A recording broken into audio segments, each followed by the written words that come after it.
Iron City built. It's time for the Steel City Nation podcast.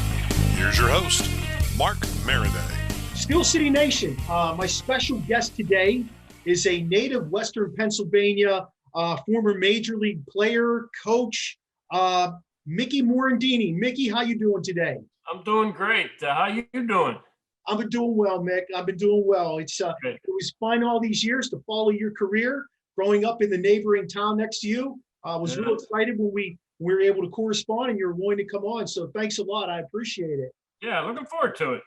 Hey, Mick, speaking of your career, I know you went and played baseball in Indiana, but how were you discovered, man? There was no we played baseball at the same time. I was at Vandergrift playing Little League. You were in Leechburg. There was no travel baseball or anything for us.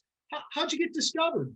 No, I got pretty lucky. Obviously I had a good high school career at Leechburg. Yeah. I did a few tryout camps with the Pirates and the Reds and a few teams. But, at that time, I was 5'10", 140 pounds. I was just a little skinny kid. So the chances of me getting drafted were probably pretty slim. I could hit, but obviously not for a lot of power at that weight. And I was obviously fast, but I still had some growing up to do as an athlete and as a person. So there was a friend of Bob Morgan who was the coach at Indiana at the time. His name was Dave Breath. I don't know if you ever heard of Dave Breath, but he lived in Springdale. Yeah. And he was a real close friend of Bob Morgan, and he recruited a lot of players from the Pittsburgh area. And he saw me play and informed Coach Morgan about it. And that's kind of where the relationship began. And I went and visited Indiana after that. And it was love at first sight. Bobby Knight School, and a Big Ten school. It was hard to pass up. So that was what drew me to Indiana.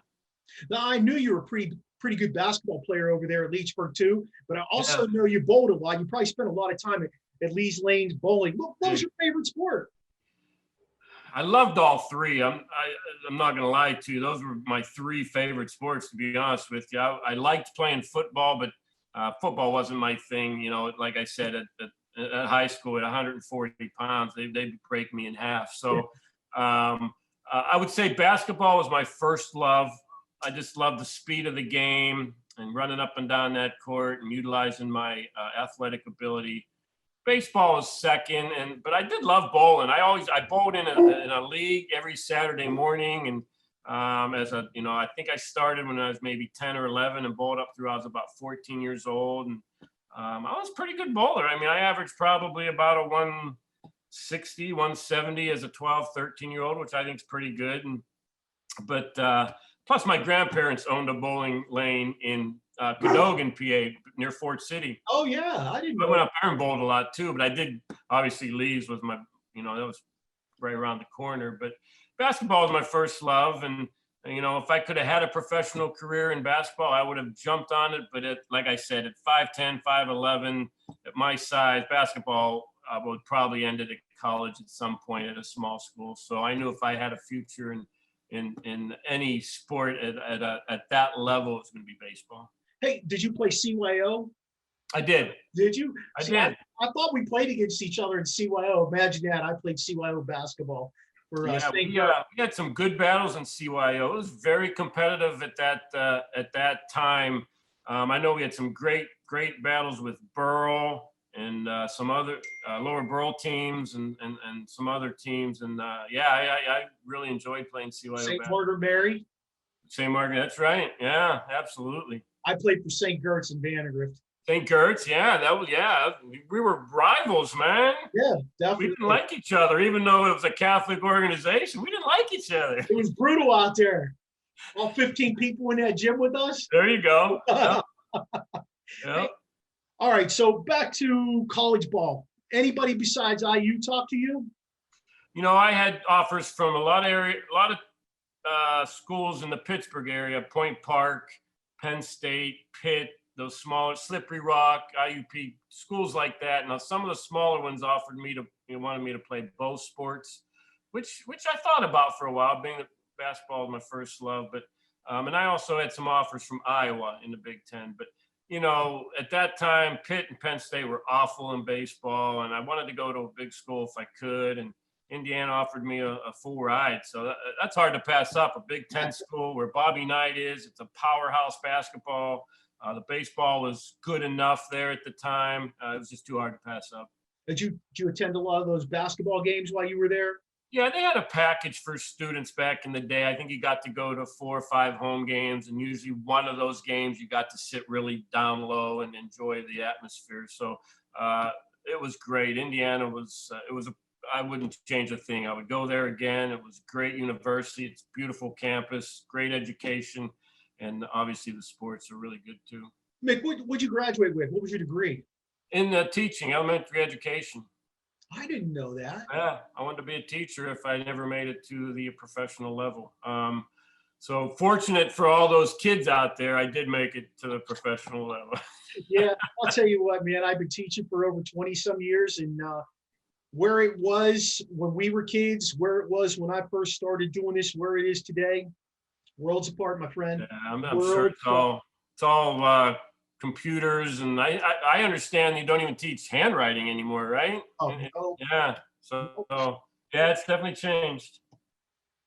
It like my kid doesn't understand any of that. Like he doesn't know cursive writing, nothing like that. So it's interesting that, you know, they've gotten away from all that. Everything is typed or printed. Right. So, and, you know, we weren't doing that. That was not being allowed. That was not. Oh, no. Allowed. So you played in the outfield when you were at Indiana, right? You were an outfielder? No, I always wanted to be an outfielder. I was a huge L. Oliver fan growing up. He was my favorite ball player of all time. Loved the way, obviously, I think he should be in the Hall of Fame, but he could hit the crap out of the ball. And he played some outfield, played some first base. So I was a Scoops fan. I always wanted to play outfield, but in Little League, I was probably the best athlete on the team. So I got put at shortstop. Yeah. And pitcher, obviously. Yeah, so became to love shortstop. It's a great position. You get all the action. So I was a shortstop the whole way up through high school. And my first year in college, we had an All-American shortstop who was going to be a senior. So they moved me to third base for 1 year, played third, and then I went back to short my sophomore year through my senior year. And then when you came into the minors after Philly drafted you, you stayed in the infield? I did. I stayed as a shortstop, and something's popping up on the screen here. Stayed as a shortstop up until I got to AAA. And at AAA, they decided that I might be better off as a second baseman. They said maybe my arm strength might not play at the big league level. And I was like, whatever's going to get me to the big leagues faster, I'll do it. So I moved over to second base at AAA. So my first big league game, I had only played probably about 120 games at second base before I got caught up to the big league. So I didn't have a lot of experience there, but came pretty naturally to me. Just really the turning of the double play was the big thing. If I remember correctly, you were a pretty phenomenal athlete growing up. Like because we're close in age and near each other growing up, it doesn't surprise me you were able to do that. Who was I can't remember off the top of my head, who played short with you in Philly? In the big leagues? Yeah. You know, I had several shortstops early in my career. The Phillies were going through a transitional stage. It was Juan Bell, Dickie Thon. Oh, I remember Dickie Thon. Dickie was my first shortstop in the big leagues. Juan Bell, Dale Swaim. Okay. And then finally Kevin Stalker got called up. And I played shortstop with him for about 6 years with the Phillies. And then I just missed Jimmy Rollins. I got traded in August, and he came up in September. So I would have gotten to play a little bit with Jimmy Rollins if I hadn't been traded. But and then when I went to the Cubs, Jeff Blauser and Jose Hernandez were my shortstops. And then when I got traded to Toronto, Alex Gonzalez. Oh wow, he was my shortstop there. So I went through a bunch of them, but yeah, it was fun. Big leagues were awesome, obviously. Hey, Mick, you were a Pirate fan growing up, right? I was. Who was your huge Pirate fan? What's that? You said L. Oliver was your favorite Pirate? He was, and I was right in my prime in '79. I was 13-year-old, huge Pirate fan when they won the We Are Family World Series, and I could probably tell you the starting lineup with Stargell and Stennett and Foley and Maddox and Omar Moreno and Lee Lacy and Parker and Ed Ott and the whole, I could tell you, Candelaria, Bibby, the whole the whole group. But what a great team that was, and coming back down 3-1 at that World Series. I can still picture me in the family room watching that last out, going nuts. It was Me pretty too. awesome. Me too. It is. And then we had the Super Bowl that year too with the Steelers. Right. Yeah, Steeler, my guy. I'm still a Steeler fan. I will always be a Steeler fan. That was good times with Steelers, man. They were just dominant back then, obviously. And yeah, that was a good year. '79 was a good year, that's for sure. It was fun to grow up back then. Yeah. Who was your favorite manager playing for? I only played for 3 managers in the big leagues: Jim Fregosi, Terry Francona, and Jim Riggleman with the Cubs. My favorite one would probably be Jim Fregosi, and then it's sentimental to me because he was the manager that first brought me to the big leagues. Yeah, he's the manager that when I struggled early stuck with me. He's the manager that taught me a lot about, playing hurt and playing every day and hitting left-handed pitching and all kinds of things. So he was my favorite manager. But I love playing for Terry Francona too. He's similar guy. Just go out, play hard, play the game the right way, and I'm not going to have a problem with you. So Terry was pretty awesome too. Francona was a Pittsburgh guy though, right? He was. So and his dad was a big-time ball player too, Tito Francona. Yeah, I remember. So Terry, obviously, I know he's had some health issues the past couple of years, but he's a hell of a manager. He's won a couple of World Series with a couple different teams, and he knows how to handle players. That was what I was really impressed. He knows how to handle players, and that's really the big thing about being a manager nowadays. Is it's not so much the X's and O's as it is handling each player individually, and he does a great job with it. You think it's changed a lot since you played? I mean, absolutely. Absolutely. I think the manager has much less power now. I think the GMs have taken over in baseball and have a lot to do with rosters and who's playing and who's not playing. And I mean, obviously the game has changed with all the rule changes and, the replay and, the 3-pitch limit now, which I think is ridiculous, and the extra inning stuff they threw in, which I know they had to do this year to keep the game short. But I'm not a big fan of today's game compared to 20, 25 years ago. But it is what it is. Phillies were always a gritty team when you played, before you played for them. You think they're still a gritty team now? I know Harper's a hell of a player. They've got some great guys over there. Yeah, they're gritty. Harper plays hard every game. Muto plays hard every game. We got a bunch of guys that play hard. Our deficiencies right now is on our pitching staff. Our bullpen was absolutely awful this year. It was the worst in baseball. It's actually, I think, the second worst ERA in the history of the game. I mean, it was just brutal. And we actually went out and traded for 3 guys that we thought were going to really do a good job for us, and they all just came in and blew up. But pitching's been the issue here. Now we have some issues with Rio Muto's a free agent. Didi Gregorius is a free agent. We need to redo the bullpen. We need another starter. I mean, we have some holes now that we're going to have to fill. So it's going to be interesting to see how it plays out. You're still much further ahead than the hometown Pittsburgh Pirates, though. I got to tell you. Yeah, I'm not a huge Pirate fan anymore. Obviously, I bleed Philly red now, but. They've had some great young talent at times. It just never seemed to materialize. And then they end up getting rid of players and it seems like they're always trying to start from scratch. And I don't know if it's a bad drafting or they trade this kid to Tampa, this pitcher. Yeah, and he becomes a dominant pitcher. He was always had good stuff, but never had the command. And then he goes to Tampa and figures it out. Seems like they always figure it out after they leave Pittsburgh, which is kind of sad. I've heard so many things about, just putting analytics into play from him, Garrett Cole, other guys. Can't think of his name. He pitches for Tampa also. He came through the Pirates organization. They just talk about analytics, and the Pirates were not working with it. So does Philly work a lot with the analytics?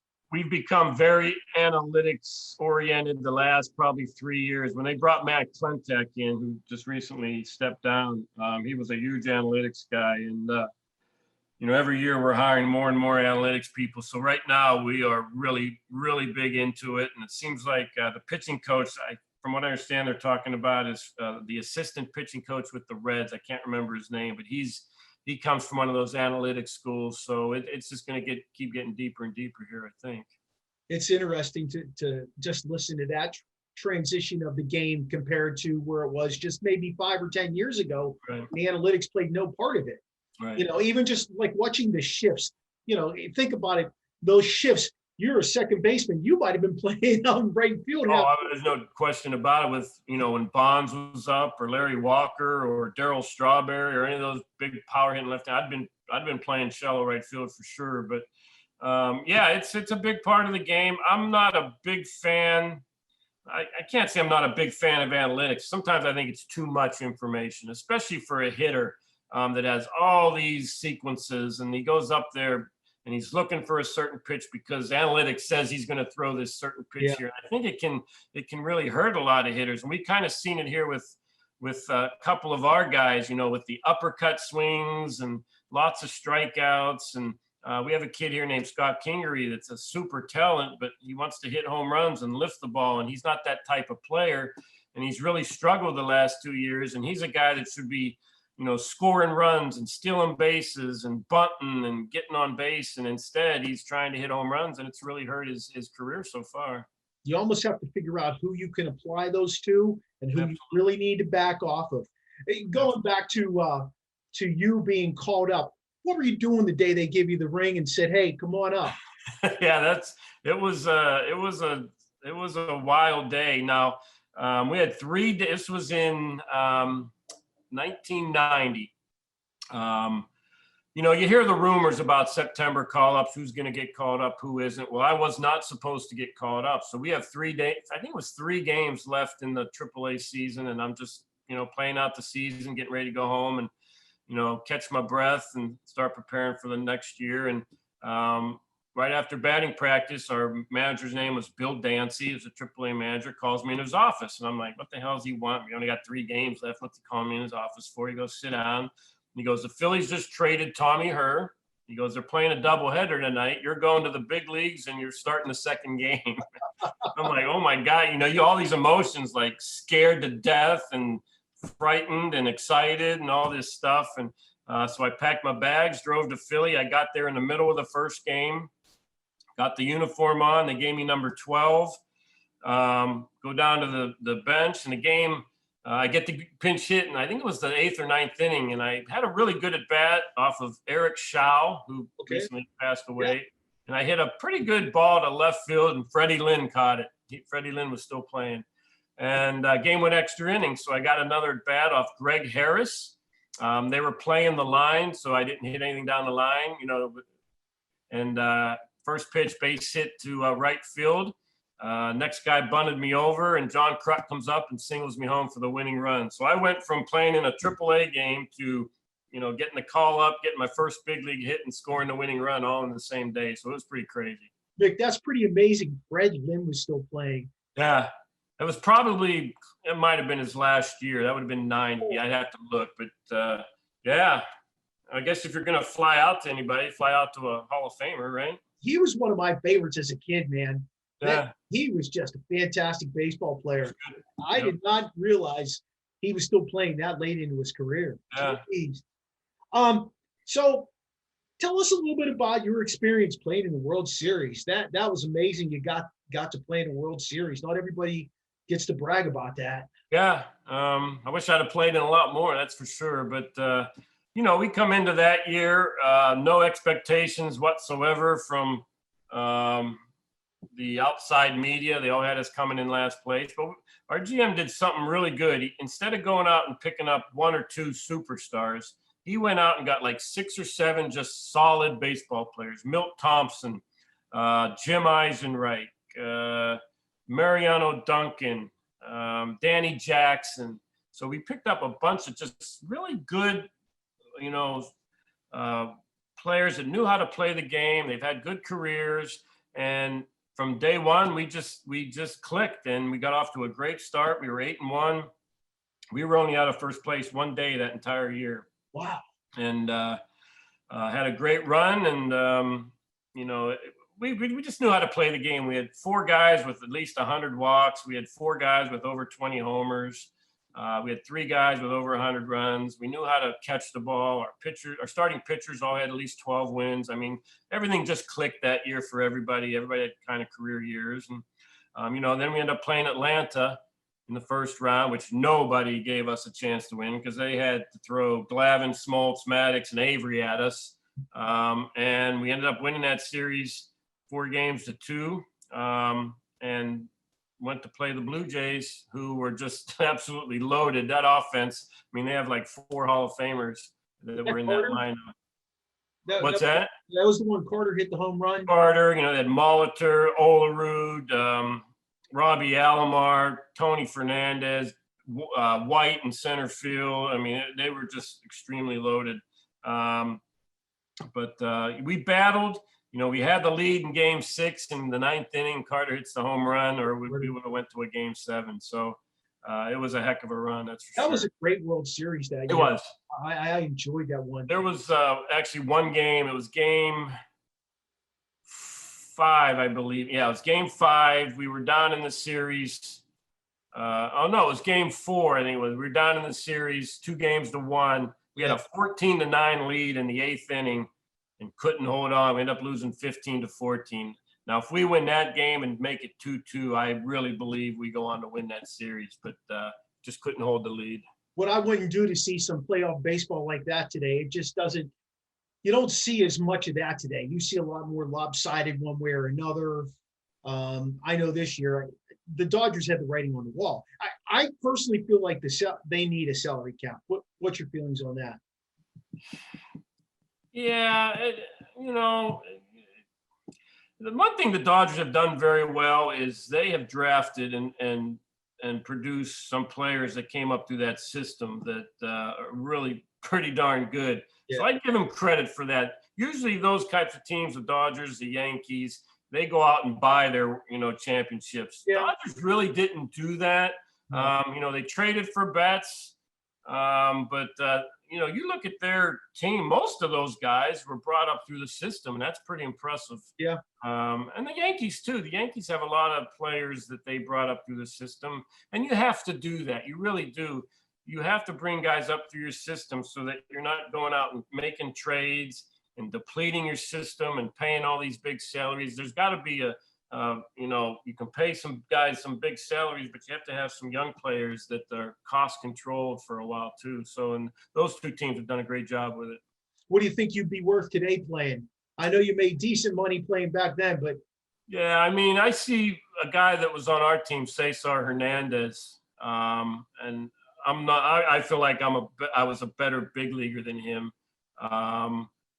He made close to $12 million. So I would say I would probably be making somewhere between 8 to 14, somewhere in that range, at my prime.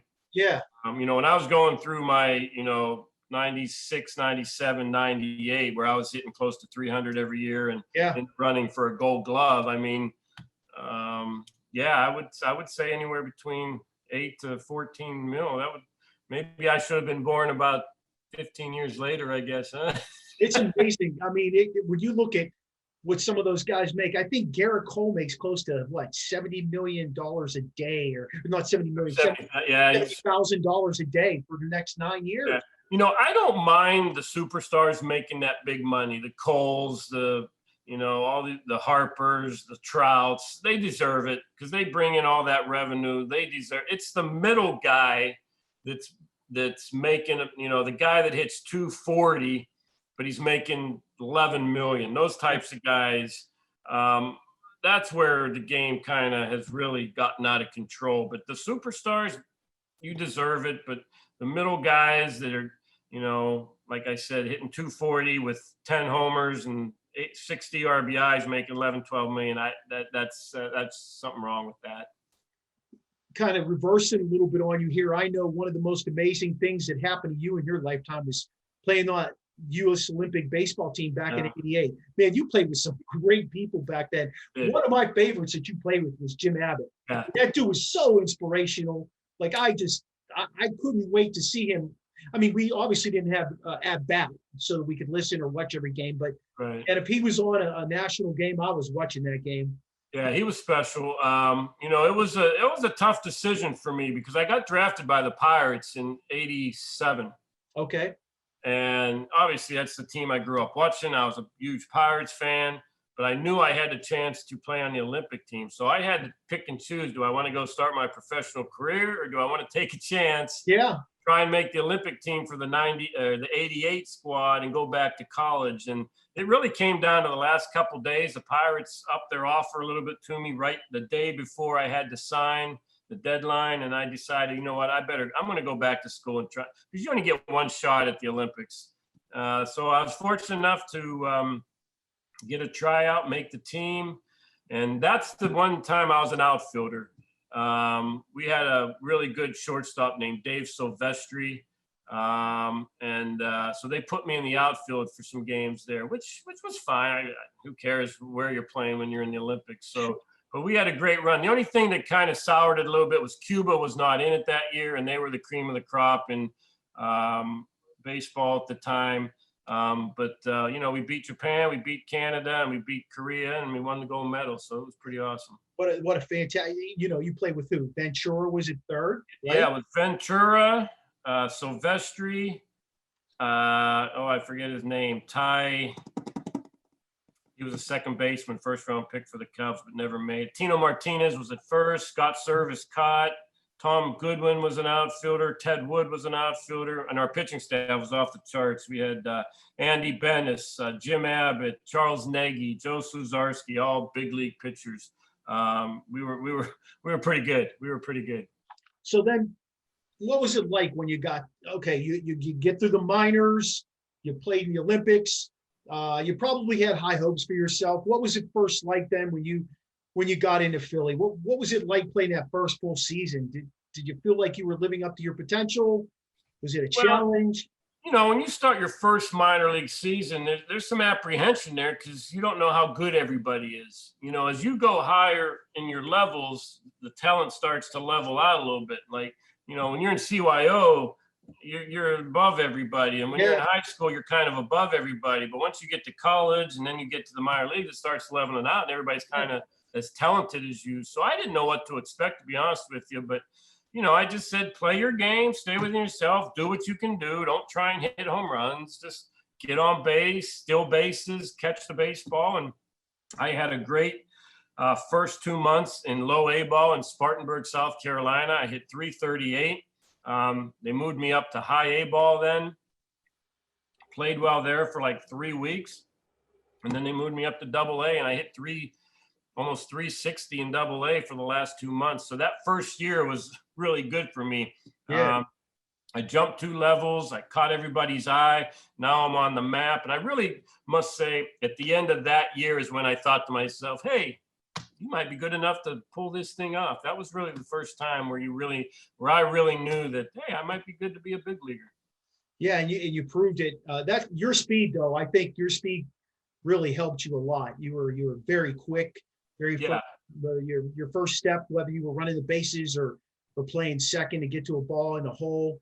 I mean, I just remember you having some really good range. Yeah.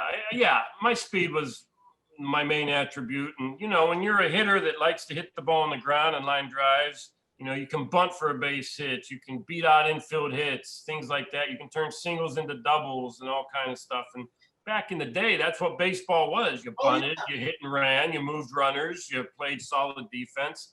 And those are the things I did. So that's kind of what helped me move up the ranks. I mean, I think about when you were talking about '87 when the Pirates drafted you, and you think about those Pirate teams from then, just kind of reflecting back on them, you had speed at the top of the order, get on base. Then you had Bell bunting that person over. Right. Then you had, Van Slyke. You had the big three, yeah. I mean, you really, that was the that was the formula back then. It was the formula. It was your starters, got you deep into the game. You had a setup man and a closer. You didn't have this 5th, 6th, 7th, 8th inning relief pitcher.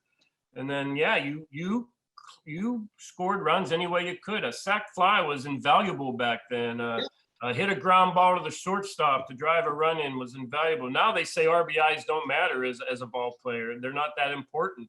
And I don't get it, but like I said, it is what it is. I think baseball is kind of boring right now because really it's made up of walks, strikeouts, and home runs. And home runs aren't even fun to watch for me anymore. Like there's so many being hit. Like there was a time when, 30 home runs was an unbelievable year for some of these guys. And now they're hitting 30 by the All-Star break. So I just think it's, nothing's more impressive to me than a leadoff single, bunt him over, get him to third base and score him on score him on a ground ball or something. That's baseball to me.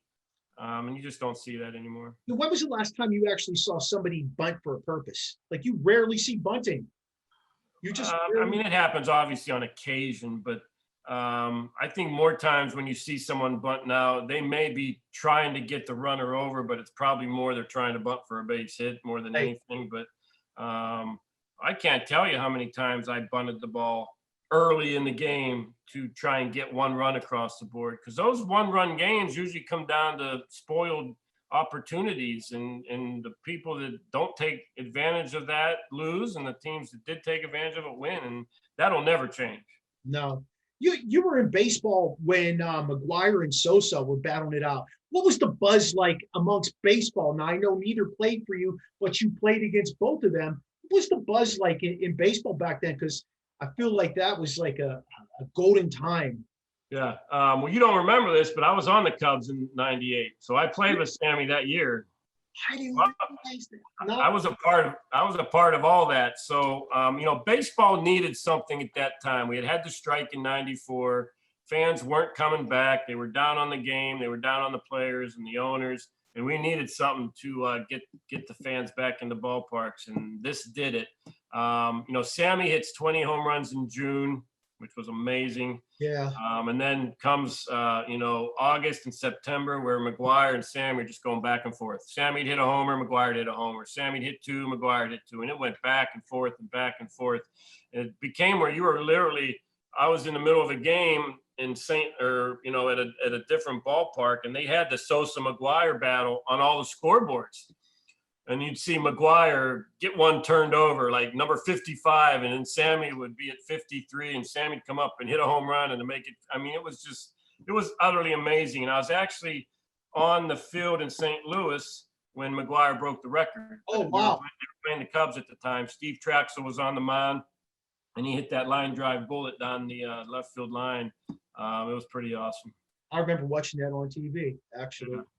And then, he went over and to the Maris family, and Sammy came in and they did their little punch thing in the chest. And, it was pretty awesome. Now I know, and I wish I wouldn't have done this now, but when McGuire hit the home run, all the infielders kind of high-fived him as he was rounding the bases.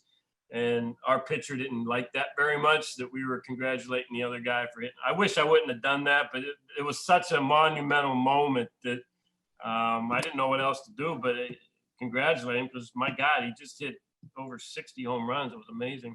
Were you? I can't remember. You were around still when Bonds broke the record too, though. I was what?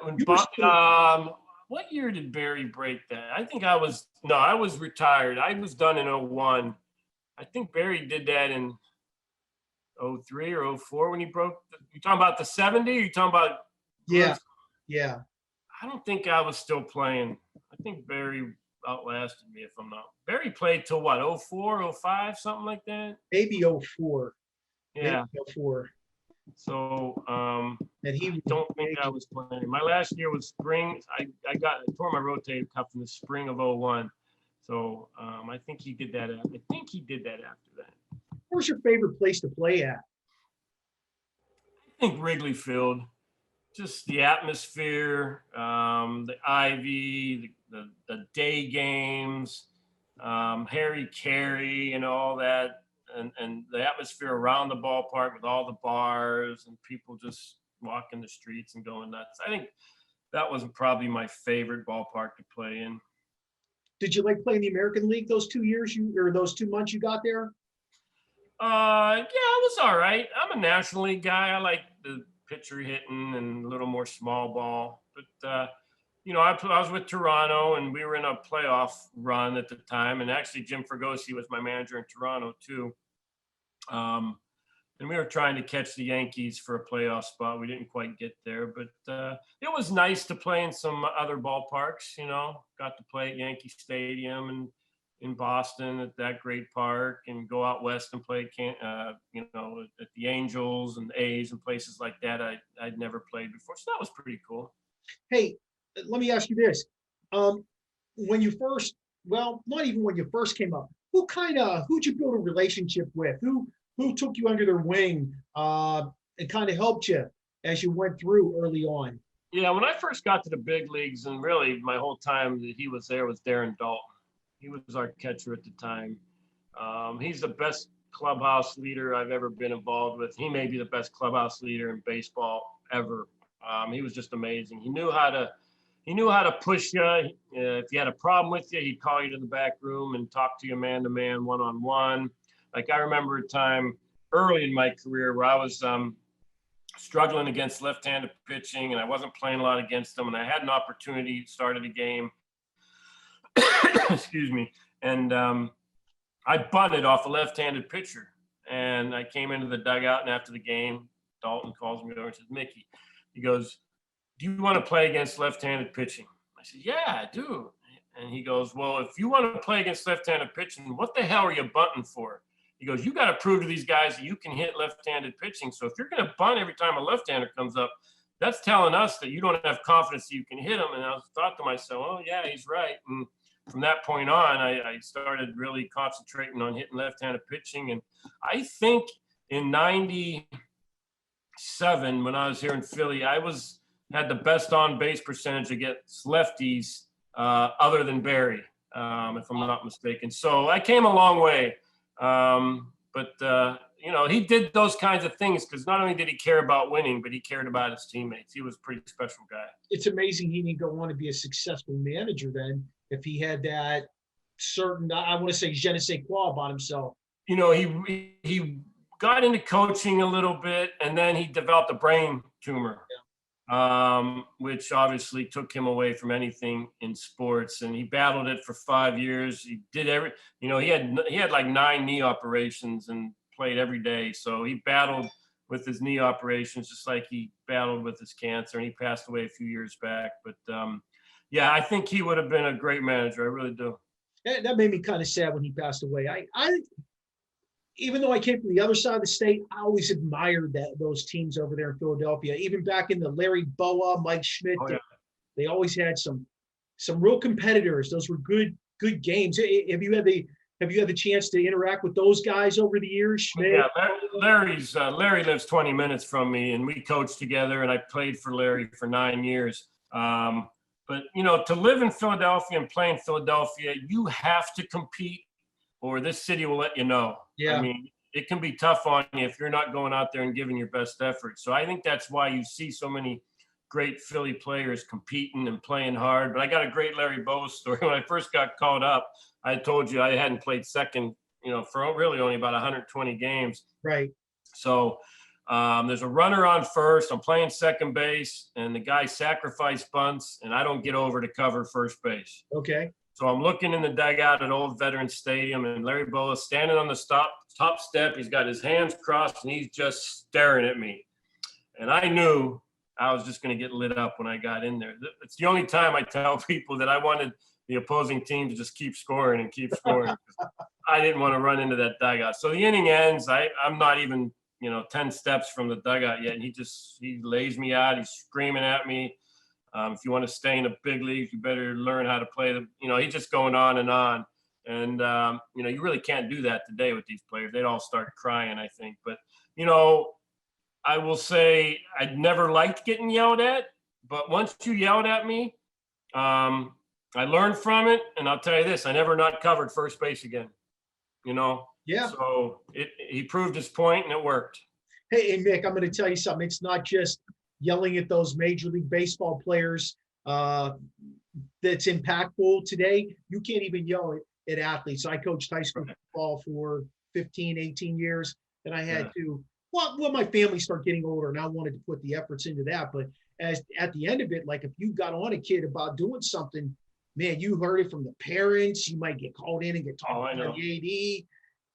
And sadly, it's all parent oriented now. Everybody thinks their kid's the next, the next Barry Bonds, and obviously they all aren't. But, when I first got called up to the big leagues to coach, I was first base coach in 2016. We were running a drill in spring training. I was the base running coach, and we had a runner at first, and I hit a routine fly ball, and that runner just, didn't really pay attention and kept going.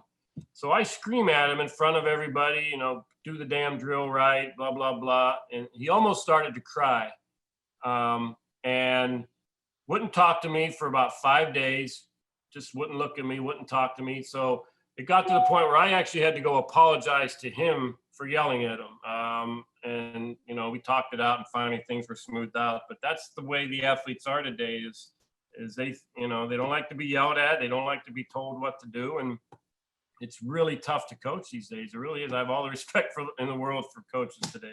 The era of entitlement, I call it. The era of entitlement. Same thing in school. Same thing as a teacher. Right. So let me ask you this. A lot of people talk to athletes and they ask them about their proudest moment as an athlete. What's your worst moment as an athlete?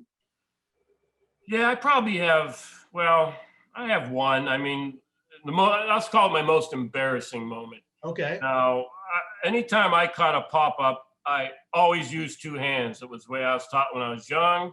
I never deterred from that. Always caught the ball two hands. Anything that I could get under. Obviously, if I was on the run or something, I'd catch it one hand. But anything I could get under, I always caught it with two hands. I just felt comfortable. I felt secure in catching that ball. So I'm with the Cubs in '98. We're in a big game again. I think it was against it might have been against Pirates. I'm not sure. So they have runners. We have a 3-run lead. They have a runner at first. Guy hits a pop up to shallow right field. I'll go back nonchalant. Yeah. First time ever, try and catch it one hand and clanks off my glove and I drop it.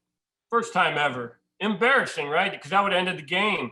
Luckily, Rod Beck, who was our closer, got the next guy out. And he didn't hit a 3-run homer that really pissed me off. But that was probably the most embarrassing moment, the fact that I had a routine pop-up to close out a game in a big situation and dropped it. So that was probably one of my most embarrassing situations. Good thing you had somebody to come in and take care of business for you then. He was a hell of a closer. I remember. He was a great closer. And that was one of the years where I thought I deserved a gold glove. I only made 5 errors the entire year, and that was at Wrigley Field, which that field wasn't in the best shape. And it was a tough field to field on. And one of my errors was that stupid drop that I had on a pop-up. But you got the gold glove. They gave it to Brett Boone. I think the gold glove is the biggest farce in baseball as far as the awards are concerned, because normally they give it to a guy that hits too. And Brett Boone hit 40 homers that year. And I had career highs in like 7 stats that year, but he hit 40 homers. He made 12 errors that year. Wow. Playing in Cincinnati on that turf. And I made 5. My fielding percentage, I think, was .992 or something like that. And they gave it to him because he hit 40 home runs. So that's the old school turf too, huh? Yeah, the hard old school turf with seams and just like Three Rivers in Philly. Yeah.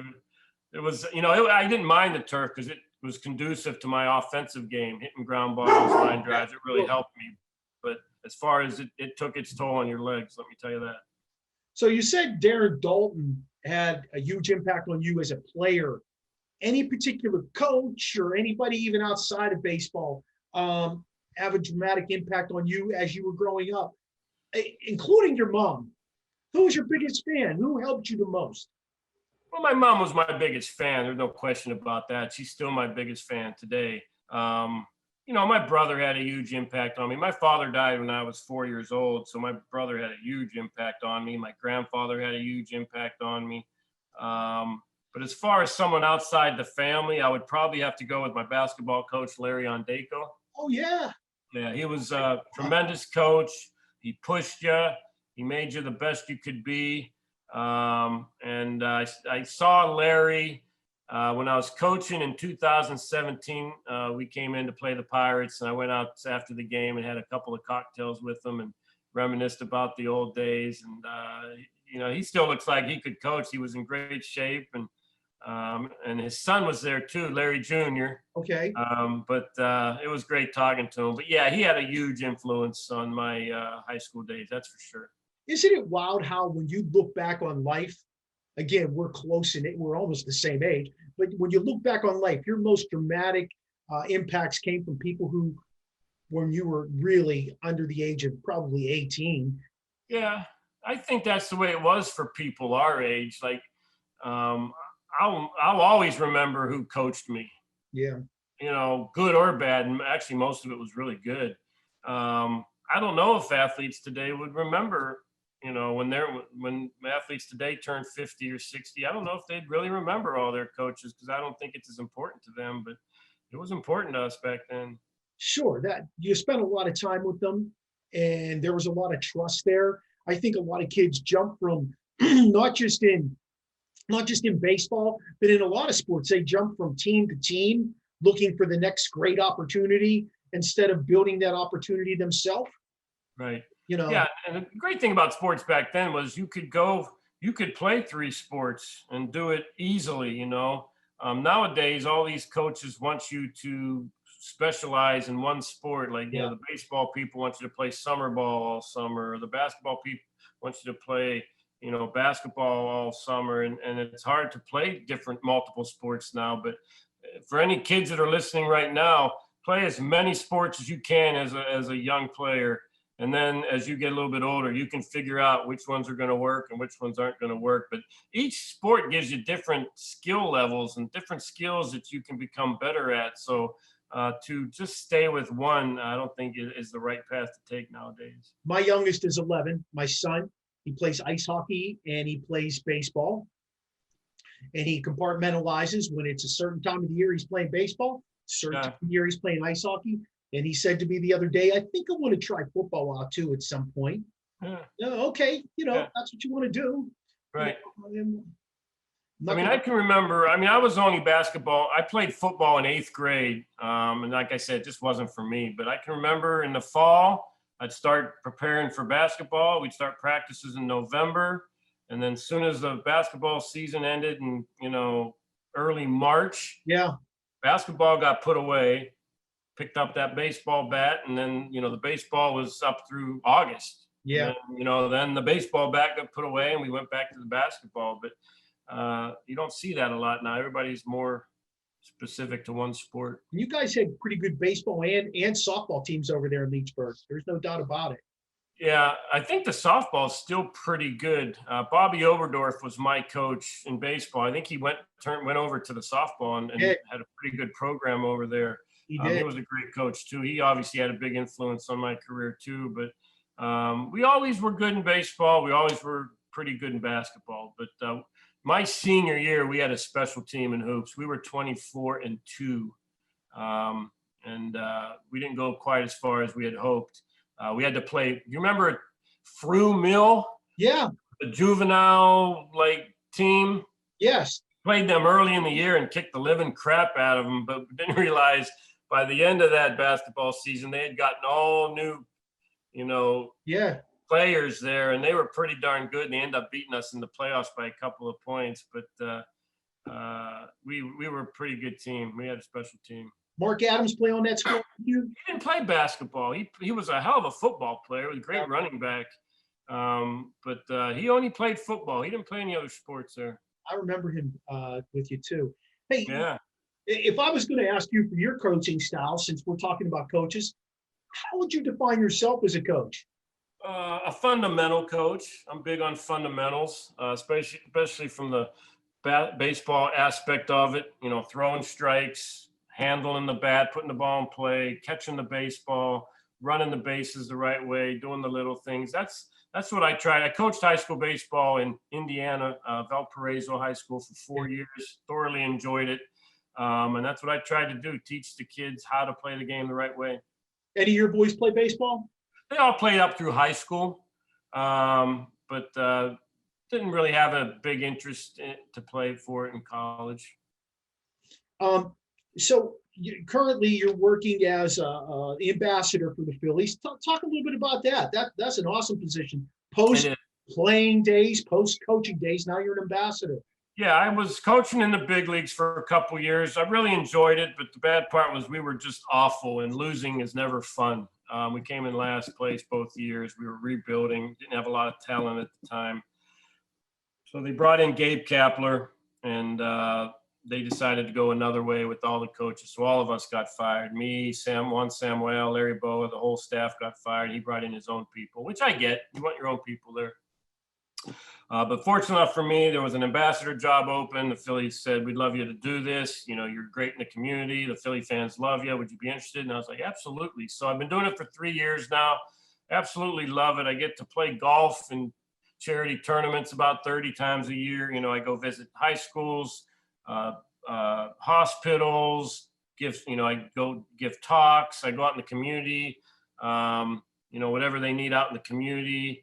I get to go to all the home games and mingle with fans and sponsors and season ticket holders and birthday parties and all that. It's a great job. I love it. I've met so many great people, and it's been a tough year this year because really it's been boiled down to doing Zoom calls with all these people, which kind of gets old. But I love it. I love being out in the community, and hopefully I can do it for a long time. Yeah, I think you do. You're a good person to do that kind of stuff, and your career there has definitely led to you deserving of that sort of position. Mick, my final segment, I always ask somebody something about their career over a period of time. I call it decade definer. I want to know from you the top 5 starting pitchers you faced in your career, and it can be at any level. Yeah. Well, I'm going to start out with Randy Johnson, number 1, just because he's 6'11". And when he releases that ball, he's already halfway home because he's so damn big. I only faced him a handful of times, but he was absolutely filthy. Number 2 would probably be Mariano Rivera. I only threw 1 pitch, but it was the nastiest pitch you ever want to see, that cutter, which, cut, that much. Yeah. You'd start that swing and you'd be like, man, I'm going to hit the crap out of this. And next thing you knew, it was in on your fist and break your bat. Third would probably be Pedro Martinez. Didn't face him a whole lot, believe it or not, because he went over to the American League fairly early. But he threw hard and had one of the nastiest changeups you ever want to see. He was a tall guy, huh, Mick? What's that? He wasn't a very big guy, was he? No, he was 5'9". I actually just saw him at a Phillies reunion here not too long ago. And, yeah, he's shorter than me, and I'm 5 – on a good day, I'm 5'11". So – but, man, he could throw the baseball. 4 would be Greg Maddox. I would put Greg 1, but I owned Greg Maddox. I hit 340 career off of him. Nice. So he's got to drop down the line a little bit. But the number 5, I faced Roger Clemens in a couple of games. I faced Kurt Schilling in a couple of games. I'm going to have those 2 tied for 5th. They were both pretty nasty. You faced some of the best pitchers ever in baseball. That's amazing. I have, and they're all Hall of Famers. And for the most part, I would rather hit a 95-mile-an-hour fastball than someone that threw a lot of junk. Like I faced Bob Tewksbury, who couldn't break glass with a fastball about 30 times, and I think I was about 2 for 30 off him. I'd rather hit the hard stuff. And, when you have Rivera, Schilling, Maddox, Pedro and Johnson, you're facing the hard stuff, and I was fortunate enough to be able to hit the fastball. What was the toughest pitch for you to hit besides Rivera's cutter? A left-handed slider. A good left-handed slider was really hard to hit, and not just for me. I think in general for lefties, a good left-handed slider is hard to hit. So that's why, luckily for me, I could hit the fastball and could concentrate on hitting that fastball and laying off the slider until I had to. Thank God. Mickey, I want to thank you for coming on the Steel City Nation podcast today.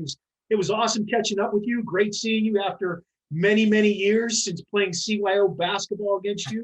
I wish you nothing but the best working as a Philly ambassador. If anybody from Pittsburgh's ever out there in Philly and you're wandering around the stadium at a game after COVID's over. Yeah. For Mickey out there, he's a great guy. Yeah, come see me. Come see me.